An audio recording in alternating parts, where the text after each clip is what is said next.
நண்பர்கள் அனைவருக்கும் வணக்கம். வெள்ளையர்கள் நம்மளை 200 வருஷம் ஆட்சி பண்ணாங்க. 200 வருஷம் அவங்க ஆட்சி பண்ணுறதுக்கு முன்னாடி எப்படி அவங்க பவரை கன்சாலிடேட் பண்ணாங்க, எப்படி அதுக்கான அடித்தளத்தை கொண்டு வந்தாங்க, அதுக்கு நிறைய ரீசன்ஸ் இருக்குது.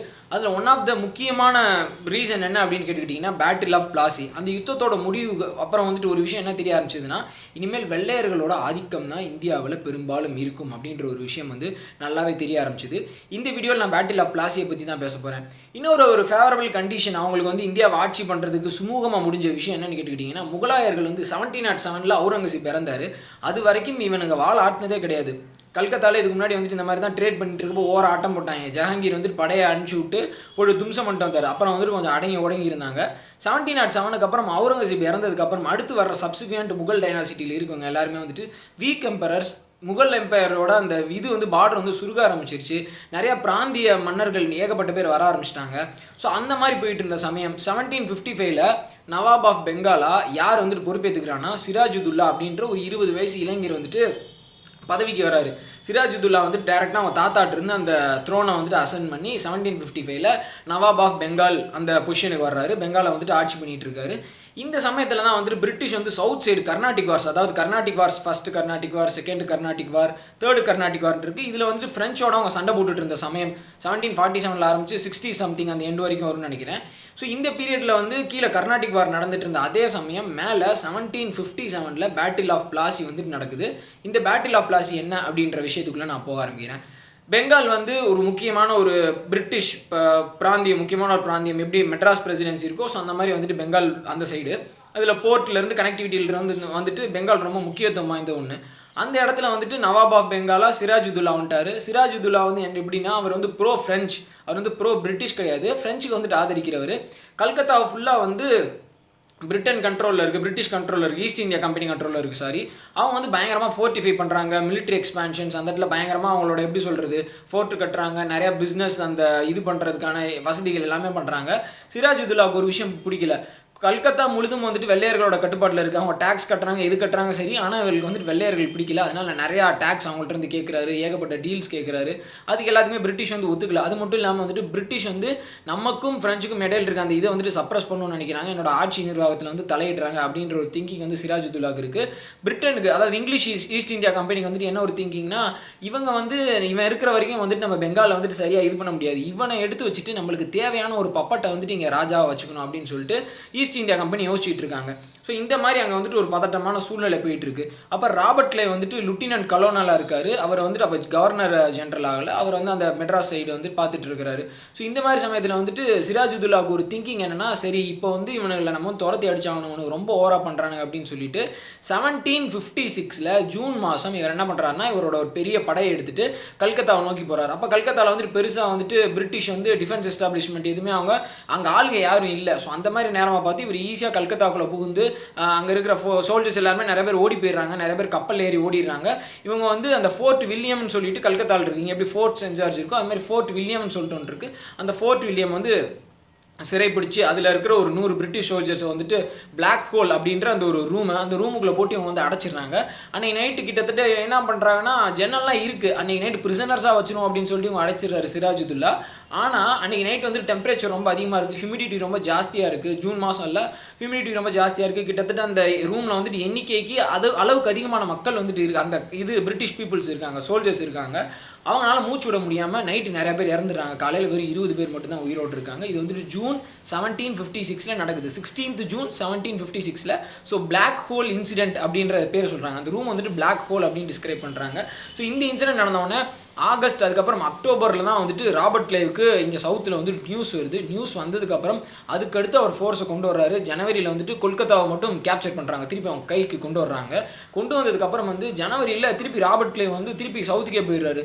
சிராஜுதுல்லாவுக்கு ஒன்றும் புரியல, நம்ம கல்கத்தாவை பிடிச்சி இவ்வளோ பண்ணியிருக்கணும், இவ்வளோ செஞ்சுருக்கிறோம், நம்மளை மட்டும் சும்மா துரத்தி விட்டுட்டு இந்த இடத்த விட்டு போகிறானே, சம்திங் ராங், ஏதோ தப்பாக நடக்குது அப்படின்னு சிராஜுதுல்லாவுக்கு அப்பயே ஒரு டவுட் வருது. இவர் என்ன திங்க் பண்ணுறாருன்னா, நம்மளோட படையில் இருக்கிற ஒரு முக்கிய தளபதியான மிர் ஜாஃபர், சிராஜுதுல்லாவோட படை தளபதியான மிர் ஜாஃபர்கிட்ட ஒரு டீல் இருந்தால் பேசியிருக்கிறான். அவங்க 2 பேத்துக்குள்ளே ஏதோ சம்திங் லிங்க் இருக்குது. ஸோ அதனால தான் வந்துட்டு என்ன எதுவும் செய்யாமல் இருந்தால் விட்டுட்டு போகிறான், ராபர்ட் கிளைவ் வந்துட்டு விட்டுட்டு போகிறாப்புல அப்படின்னு சொல்லிட்டு சிராஜுதுல்லாவுக்கு வந்துட்டு ஒரு சந்தேகம் வந்துடுது. ஸோ அதுக்கப்புறம் என்ன நடக்குதுன்னு கேட்டுக்கிட்டிங்கன்னா, அடுத்த வருஷம் 1757, அதாவது ஜனவரியில் வந்துட்டு திருப்பி போயிடுறாரு, சவுத்து போயிடுறாரு. திருப்பி வந்து ஜூன் 1757 திருப்பி வந்து நார்த்து படையெடுத்து வர்றாரு. அதாவது ஒட்டு மொத்தமாக வந்து நம்ம அந்த பெங்கால் இதை வந்து நம்ம கட்டுப்பாட்டுகளை கொண்டு வரணும்னு சொல்லிட்டு ராபர்ட் கிளைவ் வந்து ரொம்ப ஒரு பெரிய படையெல்லாம் இல்லை, கிட்டத்தட்ட 3000 பேர் கூட கிடையாது, 3000 பேர் தான். பிரிட்டிஷ் இந்தியன் சோல்ஜர்ஸ், அப்புறம் வந்துட்டு கொஞ்சம் இங்கிலீஷ்மேன்ஸ், இவங்க எல்லாமே சேர்ந்து வர்றாங்க. இது ஆப்போனண்ட்டில் பார்த்தீங்கன்னா சிராஜுதுல்லா ஒரு பெரிய ஃபோர்ஸோடு இருக்கார். அதே மாதிரி இந்த இவர் வர்றாருன்னு தெரிஞ்சிருச்சு, ராபர்ட் கிளைவ் திருப்பி படையெடுத்து வர்றாங்க பெங்காலை பிடிக்க அப்படின்றது தெரிஞ்சிருச்சு. ராபர்ட் கிளைவ் என்ன ஒரு நம்பிக்கையில் வர்றாருன்னா, மிர் ஜாஃபர் வந்து ஒரு அவர் கீழே இருக்க அந்த டிவிஷன் வந்து நம்மளுக்கு எதிராக இது பண்ண மாட்டார், சிராஜுதுல்லா போர் நம்ம எதிராக வந்தாலும் ராபர்ட் கிளைவ் அதாவது மிர் ஜாஃபர் வந்து நம்மளுக்கு அகென்ஸ்டாக வரமாட்டாங்க, ஸோ நம்ம ஈஸியாக ஜெயிச்சிடலாம், அங்கே அவங்களுக்கு துரோகம் பண்ண ஒரு ஆள் இருக்கார் அப்படின்னு சொல்லிட்டு ராபர்ட் கிளைவ் ரொம்ப தைரியமாக வந்துடுறாரு. ஆனால் வர தான் தெரியுது படை எண்ணிக்கை ரொம்ப ஜாஸ்தி. அவங்க 50,000 பேர், 800 யானைகள் வச்சுருக்காங்க, நிறைய கன் பவுடர் வச்சுருக்காங்க, நிறைய கெனன்ஸ் வச்சுருக்காங்க. கெனன்னா அந்த பீரங்கி, அந்த குண்டு அப்படி வச்சு மேலே தீயை வச்சு அந்த ஃபோர்ஸில் த்ரஸ்ட்டில் போகும்ல, ஸோ இந்த மாதிரி எல்லாம் நடந்துகிட்டு இருக்கு அப்படின்னு தெரிஞ்சவொடனே நிறைய பேர் இன்ஸ்ட்ரக்ட் பண்ணுறாங்க. ஸோ ராபர்ட் கிளைவ் வந்துட்டு ஒரு இடத்துல அந்த ஹூப்ளி நதிக்கரை ஓரத்தில் வந்து ஒரு இடத்துல டென்ட் போட்டு மெடிடேட் பண்ண ஆரம்பிச்சிடுறாரு. ஸோ சுச்சுவேஷன் இந்த மாதிரி போயிட்டு இருக்கிறப்போ மிர் ஜாஃபர் வந்து என்ன சொல்கிறாருன்னா, நீங்கள் வாங்க, அதெல்லாம் ஒன்றும் பிரச்சனை இல்லை, வந்து அட்டாக் பண்ணுங்கள், இந்த மாதிரி எல்லாம் சிக்னல்ஸ் போக அடுத்து ராபர்ட் கிளைவ் வந்து சரி நம்ம அட்டாக் பண்ணுவோம் அப்படின்னு முடிவு பண்ணி இவங்க வந்துட்டு அட்டாக் பண்ண போகிறாங்க. ஸோ போகிற சமயத்தில் வந்து பார்த்துக்கிட்டிங்கன்னா அந்த வார் வந்து காலையில் 6 மணிக்கு ஸ்டார்ட் ஆகுது. 21 ஜூன் அன்னைக்கு, 23 ஜூன் அன்னைக்கு காலையில் ஏர்லி மார்னிங் வந்து வார் ஸ்டார்ட் ஆகுது. வார் ஸ்டார்ட் ஆகிற சமயம் வந்து திடீர்னு மழை வந்துடுது, ஒரு அரை மணி நேரம் பயங்கரமான மழை கொட்டி தீர்த்துருது. அந்த சமயத்தில் சிராஜுதுல்லா ஃபோர்ஸில் இருக்க அந்த கன் பவுடர் எல்லாமே வந்துட்டு நனைஞ்சு போச்சு.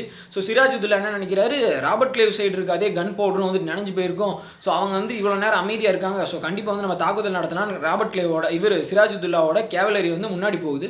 முன்னாடி போகிறப்ப தான் தெரியுது ராபர்ட் கிளைவ் வந்து டார்பாயை வந்து கொண்டு வந்திருக்காரு, அந்த மேலே ஷீட் விரிப்போம்ல, ஸோ அதுக்கு கீழே கன் பவுடராக மழை தண்ணியில் படாமல் இது பண்ணி வச்சிருக்காரு, சேவ் பண்ணி வச்சிருக்காரு. ஸோ இவங்க வர ஆரம்பிச்சோடனே பயங்கரமாக இன்ஃபேண்ட்ரி ஃபயர் வந்து பயங்கரமாக கொடுக்குறாங்க. ஸோ சிராஜுதுல்லாவோட ஃபோர்ஸஸ் வந்து நிலை குளிஞ்சு போய் அவங்களோட நிறைய படை தளபதிகள்லாம் இறந்துடுறாங்க. அதுக்கப்புறம் பயங்கரமாக அட்வான்ஸ் பண்ணிட்டு போகிறாங்க. வெறும் 3000 பேர் தான், அவங்க வந்து 50,000 பேர் கிட்ட இருக்காங்க. நம்ப முடியல, பட் ஆனால் ஹிஸ்ட்ரியில் வந்துட்டு இப்படி தான் சொல்கிறாங்க.